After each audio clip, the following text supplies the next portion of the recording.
Herkese merhaba arkadaşlar, kanalımıza hoş geldiniz. Barış Arduç'un kiracısıyla başı dertteydi. Mahkeme Barış Arduç'u haklı buldu. Oyuncu Barış Arduç, kiracısı 3 ay boyunca toplamda 50 bin lira eksik ödeme yaptığı üzerine icraya başvurmuştu. Geçen günlerde görülen duruşmada mahkemede Arduç'u haklı bulundu.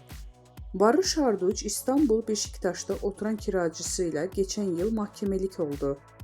Kiracısının kira bedelinin eksik yaptığını fark eden Arduç bu durumu kiracısına iletmesine rağmen herhangi bir olumlu dönüş alamadı. Oyuncu ardından 50 bin lira icra takibi başlattı.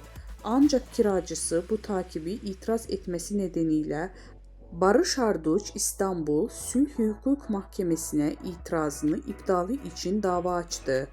Arduç mahkemeye sunduğu dilekçede 3 ay boyunca eksik ödeme yapıldığını ifade etti. Kiracısı icra takibini itiraz etmesi üzerine dava açmak zorunda kaldığını belirtti. Arduç zararının giderilmesini talep etti. Habere göre dava geçen günlerde İstanbul Sülh Hukuk Mahkemesi'nde görüldü. Mahkeme Barış Arduç'u haklı bularak kiracının eksik ödemeyi yapmasını hükmetti.